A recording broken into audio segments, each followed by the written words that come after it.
Well, Bennett Kessler filed this following report. With skier visits down 37% and revenue off by more than $17 million due to the drought, Mammoth Mountain CEO Rusty Gregory let employees know that hours and days would be cut, but no layoffs so far. Gregory announced at a department head meeting last week his decision to require all salaried employees to take 5 unpaid days off during February. All hourly employees will be limited to no more than 30 hours per week. Gregory said he would reassess as March approaches. It mostly depends on snow. Gregory's memo points out that snowfall on Mammoth Mountain averages 400 inches per year. At the end of January, Mammoth Mountain measured only 60 inches of snow for this winter. Now, skier visits are down by 37%, according to Gregory, who said the rate of decline continues to erode. He said the last week in January's visit total for Mammoth and June combined was 19,805, which is less than one strong non-holiday Saturday in a normal season. Revenue is 19% below budget, or $17.1 million down. Rusty Gregory said, quote, "We cut expenses across the board beginning in early January, including seasonal employee hours and pay. Unfortunately, it is impossible to cover the revenue shortfall by expense cuts," end quote. Gregory also points to the fact that Mammoth and June Mountains are, quote, "in the throes of a third consecutive year of drought," end quote. He said the winter of 2011-2012 saw the worst year over decline in visits in ski industry history, with 263 inches of snow. Now, the 2012-2013 season saw 308 inches of snow and was the driest year on record for California. Now this year, which looks even worse. Now, Gregory did praise the performance of the entire staff. He called it truly amazing. He said the net performer score, which is the measurement of guest likelihood to recommend Mammoth, is 78 for the season, and that's 7 points higher than the goal. Said Gregory, quote, "We have the right team, and I intend to do everything in my power to keep us together to avoid layoffs like those in the drought of 2012, end quote. Gregory said he believes that reduction of work days and pay proportionally among salary and hourly staff will, quote, "do just that while allowing us to keep as much of Mammoth and June Mountains open as snow coverage allows," end quote. Now, Gregory's memo says, quote, "it breaks my heart to be reducing your hours of work and pay," end quote. And he ended that memo by saying, "Snow is coming, keep the faith." An entire memo is on our website, sierrawave.net. Well, Inyo County Sheriff's deputies have had a busy week with several arrests, including a charge of attempted murder. Now, according to a press release from the Inyo County Sheriff's Office on Sunday at 10 a.m., the Inyo County Sheriff's Dispatch received a notification of a physical assault in progress in the Crater Road area of Big Pine. Now, according to the reporting party, the suspect, Robert William Westervelt, a 38-year-old man from Big Pine, was beating his girlfriend with a metal pipe. The press release states the reporting party also indicated that the girlfriend had been choked and that Westervelt had doused her with charcoal lighter fluid.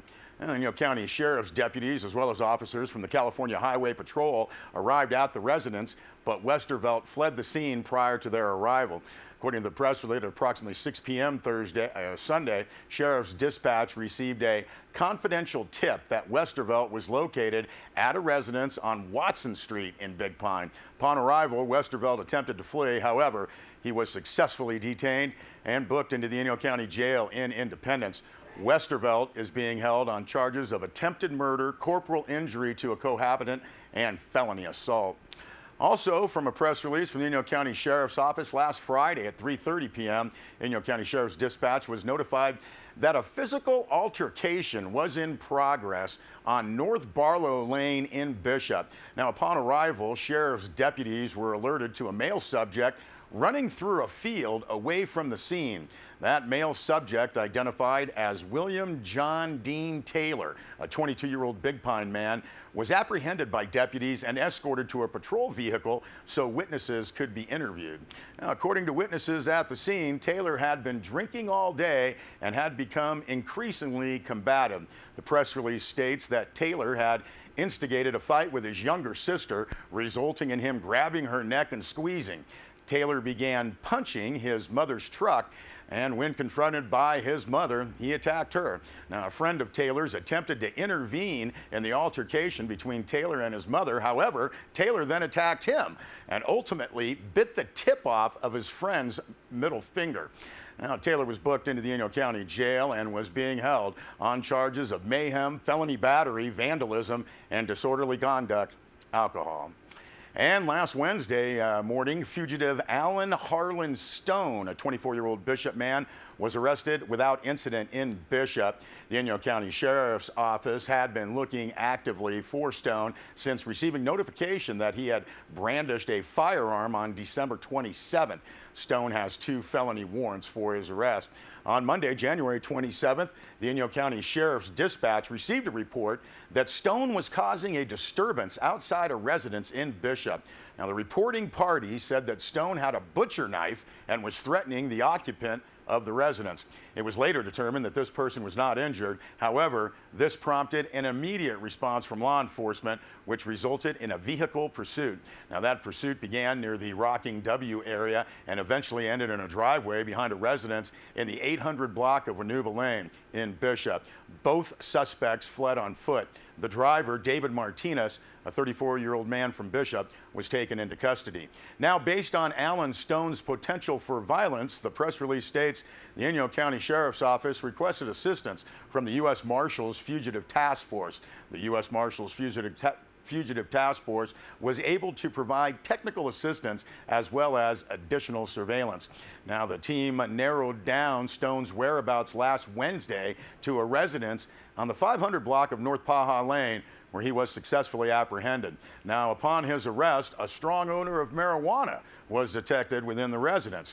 Agents applied for a search warrant through the Inyo County Superior Court to look for narcotics. Also arrested at the residence was Emmett James Davis III, a 21-year-old Bishop man with misdemeanor warrants. We'll be back with more news.